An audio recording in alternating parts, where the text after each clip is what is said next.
Est-ce que vous saviez que dans le Roi Lion, on peut trouver une référence à la Belle et la Bête grâce à Timon et Pumba, qu'il n'existe qu'un seul véritable plan tout au long du film, que des dizaines d'erreurs cachées dans la première version de 1994 ont été corrigées dans le film de 2019, que Mufasa et Dark Vador sont liés, ou encore qu'il existe un secret incroyable dans la chanson Hakuna Matata. Dans cette vidéo, on va découvrir ensemble les 30 plus grands secrets sur le film Le Roi Lion. Pour commencer, est-ce que vous saviez qu'il n'y a qu'un seul véritable plan dans le film Le Roi Lion en live action? En effet, au milieu des 1490 plans et tous est rendu 3D, il n'y a qu'un seul plan qui a été tourné en prise de vue réelle, donc qui n'est pas en 3D. Et forcément, quelle est la meilleure scène à tourner pour de vrai? C'est évidemment la mythique scène d'ouverture. Lorsqu'on voit ce beau lever de soleil sur la savane, ce plan est un véritable plan tourné avec une caméra. Et forcément, c'est un plan magnifique, mais tous les plans dans le film sont tellement beaux qu'on dirait qu'ils sont à peu près tous vrais. Et pourtant non, il n'y a que celui-ci qui est authentique. Dans le live action du Roi Lion, on peut avoir une super référence à la Belle et la Bête. Pour voir cette référence, il faut avancer vers la fin du film, au moment où Simba revient sur la Terre des Lions pour reprendre sa place face à Scar. À ce moment-là, il se retrouve face à une armée de hyènes, et dans la première version du film de 1994, à ce moment-là, Timon et Pumba décidaient alors de faire diversion en exécutant une danse hawaïenne. Ils étaient alors déguisés en vaïné et en cochon rôti. Timon parlait du goût de son ami pour attirer les hyènes, ce qui permettait alors à Simba de passer. Mais le problème, c'est que dans la version live action, ça aurait été compliqué de faire porter une tenue hawaïenne à un suricate, ça aurait complètement cassé le réalisme. Du coup, ils ont dû trouver une autre solution, et c'est là qu'on a une référence à la Belle et la Bête, puisque au lieu de se déguiser, Timon dit « Ma chère mademoiselle, c'est avec une profonde fierté et un immense plaisir que je viens vous présenter votre dîner. C'est la fête. » Et donc Timon et Pumba font une référence à la Belle et la Bête avant de s'enfuir pour justement éviter les hyènes. Alors là, on va voir un problème qui était présent dans le film d'animation de 94 et qui a été corrigé par le live action en 2019. En effet, dans la première version du Roi Lion, dans la scène où Rafiki va présenter Simba aux animaux du royaume, il casse un fruit pour libérer un liquide rouge et peindre le front de Simba. Mais le problème, c'est que le fruit qu'il utilise, il vient du baobab dans lequel il vit. Mais dans la réalité, le fruit du baobab, il ne contient pas du tout de liquide rouge, ça ressemble plutôt à ça. Donc clairement, il n'y a aucun liquide rouge intérieur. Et donc pour ça, dans le live action, Rafiki n'utilise plus un fruit de baobab, mais des racines qui libèrent de la poussière rouge lorsqu'il les casse au-dessus de la tête de Simba. Et donc le problème est réglé. Il y a encore un autre problème dans cette même scène, puisque dans le dessin animé, Rafiki, il utilise sa main gauche pour faire le trait sur le front de Simba, mais le problème c'est qu'on sait que Rafiki, il est droitier. Comment on le sait? Tout simplement parce que lorsqu'il se bat contre les hyènes, on voit bien qu'il est en réalité droitier. Et donc dans le live action, pour corriger ce problème, Rafiki utilise cette fois sa main droite pour faire un trait sur le front de Simba. Et donc c'est marrant de voir qu'il corrige les problèmes dans ce remake, et vous allez voir, il y a pas mal d'erreurs comme ça qui ont été corrigées. Est-ce que vous savez à quelle espèce appartient Rafiki? Vous allez peut-être me dire un babouin, et en fait c'est pas tout à fait ça, parce que dans le premier film, Rafiki c'est censé être un mandrill, mais il y a un problème. Déjà Rafiki, il a une longue queue, ce qui n'est pas le cas du tout chez les mandrills, mais dans le live action, il a une petite queue comme c'est le cas pour les mandrills. Donc le problème a encore été réglé. Est-ce que vous savez que dans le Roi Lion, le nom des personnages a une signification? En effet, la plupart des personnages du Roi Lion portent des prénoms qui ont été empruntés à la langue swahili. Par exemple, Simba signifie lion ou guerrier courageux, Pumba signifie ignorant ou paresseux, Rafiki signifie ami, Shenzi signifie barbare ou sauvage, Sarabi signifie mirage, et Nala signifie cadeau. Et donc c'est assez marrant de se dire que chaque prénom a une véritable signification. Est-ce que vous savez que la cicatrice de Scar est en fait une référence à un grand film? En effet, la cicatrice qui recouvre l'œil gauche de Scar est exactement la même que celle de Tony Montana dans Scarface. Et donc c'est une petite référence au cinéma. Tout à l'heure on a vu la signification des prénoms des personnages, mais est-ce que vous savez que la première musique qu'on entend au tout début du film, les premières paroles au tout début de l'histoire de la vie ont elles aussi une réelle signification. En effet, pour la plupart d'entre nous, quand on chante un peu du charabia, mais ça veut vraiment dire quelque chose, puisque si on les traduit, ça veut dire voici un lion, père, oui c'est un lion, voici un lion, père, oh oui c'est un lion, nous allons conquérir, c'est un lion et un léopard viennent dans ce lieu ouvert. Alors c'est pas super compréhensible, mais en tout cas maintenant vous saurez que les paroles au tout début du Roi Lion veulent dire quelque chose. Maintenant, si je vous disais que Mufasa et Dark Vador sont en fait la même personne, et oui en effet il y a une énorme théorie qui parle d'un univers lié entre Star Wars et le Roi Lion, c'est complètement faux. Mais en réalité, il n'y a pas de théorie un peu farfelue autour de ça, c'est juste en fait que dans leur version originale, Mufasa et Dark Vador sont interprétés par James Earl Jones.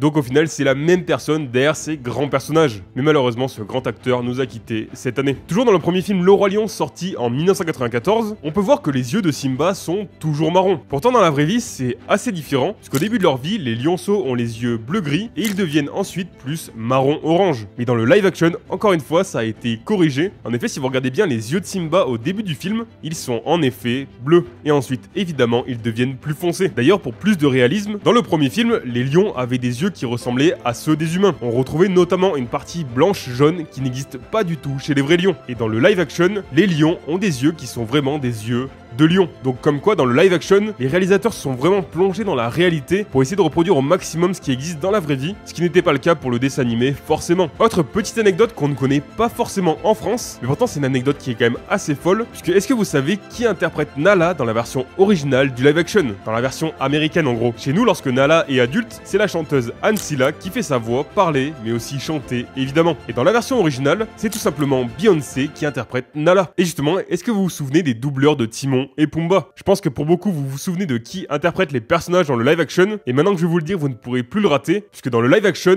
Pumba est interprété par Alban Ivanov et Timon par Jamel Debbouze. Et du coup, pour ceux qui ne le savaient pas, c'est plutôt marrant de l'entendre maintenant. Et d'ailleurs, pour Simba, c'est Ryan Bensetti, et on retrouve comme pour le premier film Jean Reno pour Mufasa. On va voir maintenant une erreur qui était présente dans le premier film Le Roi Lion, et cette erreur, on l'avait d'ailleurs vue dans ma vidéo sur les 50 plus grands secrets sur le Roi Lion. On avait fait les secrets du premier film, donc n'hésitez pas à aller voir cette vidéo après celle-ci, comme ça vous connaîtrez vraiment tous les secrets du Roi Lion avant la sortie de Mufasa. Et en effet, dans le premier film, dans la chanson Je voudrais déjà être roi, on peut voir juste ici des fourmiliers géants. Mais en fait, ces fourmiliers, ils n'avaient rien à faire là, puisque comme vous le savez, le Roi Lion se déroule en Afrique. Mais le problème, c'est que les fourmiliers géants, ils ne vivent pas du tout en Afrique, mais en Amérique du Sud. Donc ils n'avaient vraiment rien à faire là. Mais dans le live action, ça a été corrigé, puisqu'à aucun moment on voit des fourmiliers géants. Par contre, à l'inverse, il y a une erreur qui n'a pas été corrigée entre les deux films. Et là, il semblerait que ce soit plutôt volontaire de la part des réalisateurs, puisqu'au tout début du Roi Lion en 94, on pouvait voir des fourmis coupe-feuilles qui ne viennent encore une fois pas d'Afrique, mais des zones tropicales d'Amérique. Mais le problème, c'est que ces fourmis, elles ont été laissées dans l'introduction du film en live action. Donc il semblerait que ce soit une erreur, mais elle peut se justifier par le fait que les réalisateurs voulaient sûrement garder exactement les mêmes plans pour la première scène du film. Ça se joue quasiment du plan au plan pour les deux films, et justement pour le live action, les réalisateurs voulaient vraiment redonner l'atmosphère de cette première scène si légendaire, et donc ils ont quand même laissé ces fourmis. Dans le premier film, on pouvait voir une scène où les hyènes défilaient en rang serré devant Scar. Cette scène, elle faisait référence à un certain régime totalitaire des années 40, vous comprenez sûrement de quoi je parle, mais pour plus de réalisme et pour éviter de refaire référence à ça, dans le live action, cette scène a complètement disparu. Et au final, c'est peut-être pas plus mal. D'ailleurs, cette scène où on voit les hyènes défiler en rang serré dans le premier film, c'est durant la mythique musique Soyez prête, qui est vraiment l'une des grandes musiques du Roi Lion. Mais est-ce que vous saviez que dans le live action, la chanson Soyez prête ne devait pas être présente? En effet, de base, Disney ne voulait pas la mettre, mais apparemment, ils auraient décidé de la remettre quand même après avoir reçu des pressions de la part des fans.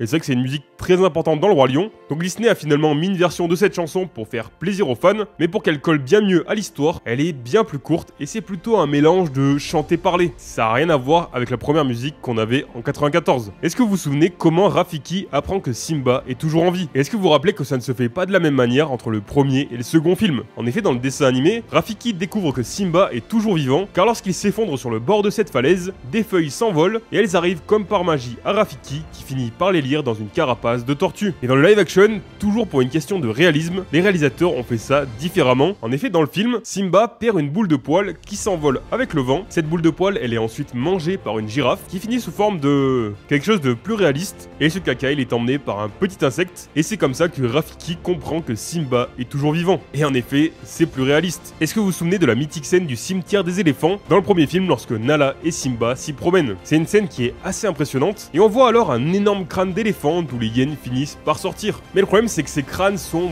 beaucoup trop gros par rapport à la réalité. Donc dans le live action, Simba, Nala et les hyènes se rencontrent plutôt dans une grotte. Et même si cette grotte, elle a un peu des airs de crâne, on dirait ici que c'est des yeux, ça reste quand même une grotte et c'est plus réaliste. Toujours cette question de réalisme qui a l'air vraiment importante aux yeux des réalisateurs pour ce live action. Découvrons encore une fois une petite incohérence de la part du premier film, puisque dans le dessin animé, Rafiki arrive sur le rocher des lions par le bout du rocher, et pourtant, quand on voit le rocher par le côté, on se rend compte que c'est impossible d'arriver à grimper par là. Même si c'est un singe, ça paraît quand même vraiment impossible. C'est pour ça que dans le live action, Rafiki arrive par un endroit bien plus convenable, et donc, encore une fois, bien plus réaliste. Si maintenant on avance vers la fin du film, il existe un petit secret dans le premier film du Roi Lion, et pour le voir, il faut se diriger vers la fin du film. En effet, lorsque Simba a battu Scar, on le voit passer à côté de Zazu, et si vous regardez bien Zazu, on voit qu'il parle, mais pourtant dans le film, on n'entend aucune voix. Et il devait dire Sa Majesté. Mais justement, dans le live action, les réalisateurs font référence à ce petit secret, puisqu'on a justement cette scène où Zazu finit par dire sa réplique.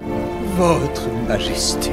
Qui avait été supprimé plus de 20 ans auparavant. Et donc c'est marrant cette petite référence au premier film qui est quasiment invisible. Est-ce que vous saviez que dans le live action, on a un secret incroyable dans la chanson Hakuna Matata? En effet, dans le premier film, lorsque Timon et Pumba présentent la chanson Hakuna Matata à Simba, il lui explique juste que Hakuna Matata, ça veut dire pas de soucis. Mais dans le live action, ça change un peu, puisque cette fois, Timon et Pumba sont choqués que Simba ne la connaisse pas, et Pumba dit même Hakuna, c'est tout l'effet que ça te fait. D'habitude, c'est la folie, c'est l'hystérie. Et tout le monde se lève, frappe des mains, c'est dingue. En référence évidemment à l'effet que fait cette chanson à n'importe qui l'entend aujourd'hui. Et donc c'est une blague assez méta. D'ailleurs, si on reste dans la chanson Hakuna Matata, cette musique évidemment que tout le monde connaît, dans le premier film, lorsque Pumba veut parler de ses gaz, Timon l'arrête pile au bon moment. Chaque fois que je... Non, Pumba, pas devant les enfants. Oh, pardon. Mais dans le live action cette fois, Pumba va jusqu'au bout de sa phrase et il dit d'ailleurs à Timon chaque fois que je pète... Ah Timon, d'habitude, tu m'arrêtes? Non, ça sert à rien, ça fait 100 fois que je te le répète.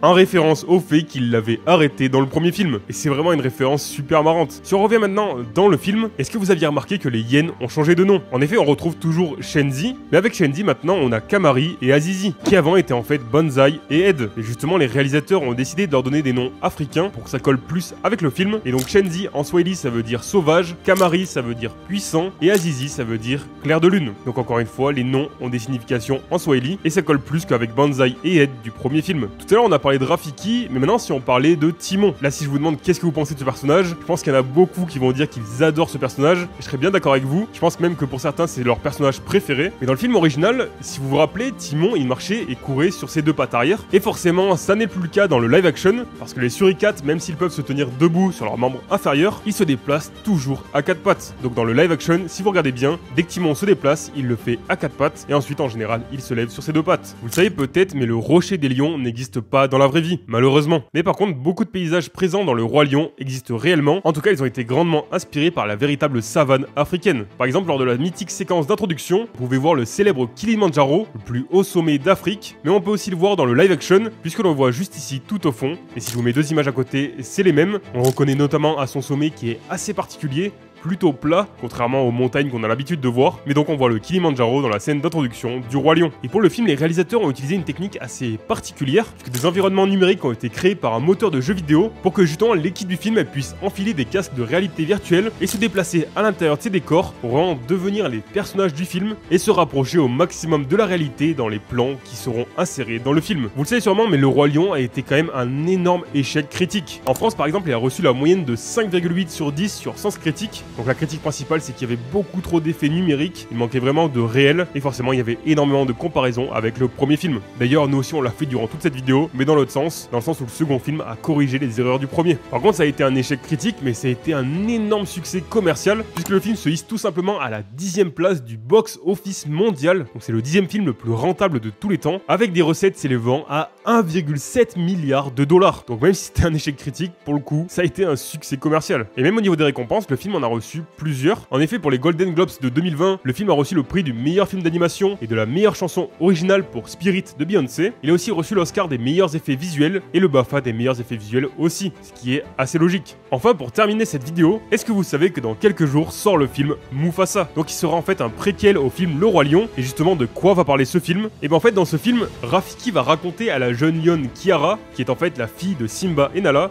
la légende de son grand-père Mufasa. Pour ça, Rafiki sera aidé par Timon et Pumba, qui forcément vont apporter beaucoup d'humour, et l'histoire va être relatée sous forme de flashback, en racontant l'histoire de Mufasa, un lionceau orphelin, seul et désemparé, qui un jour fait la connaissance du sympathique Taka, qui est l'héritier d'une lignée royale, et cette rencontre va être le point de départ d'un périple riche en péripéties, avec un petit groupe d'indésirables qui s'est formé autour d'eux, et qui est désormais à la recherche de son destin. Leur amitié sera soumise à plusieurs épreuves, qui devront surmonter en équipe pour échapper à un ennemi aussi menaçant que mortel. Et ce film sort le 18 décembre au cinéma. N'hésitez pas à me dire en commentaire si vous allez le voir directement à sa sortie au cinéma, ou si même vous êtes déjà allé le voir si le film est sorti lorsque vous regardez cette vidéo. Voilà, c'était les plus grands secrets sur le film Le Roi Lion en version live action. J'espère que cette vidéo vous aura plu. Juste avant que vous partiez, si vous ne le savez pas, cette vidéo fait partie d'un calendrier de l'Avent que j'ai créé, où je vous sors une vidéo par jour jusqu'à Noël, et donc tous les jours à 18 h il y a une nouvelle vidéo. Donc n'oubliez surtout pas de vous abonner et d'activer la cloche pour ne rater aucune de mes prochaines vidéos. Sur cette chaîne, on parle de secrets et de théories sur les films Disney et Pixar, donc n'oubliez pas de vous abonner. Moi je vous dis donc à demain 18 h pour une nouvelle vidéo. C'était Guide Valou,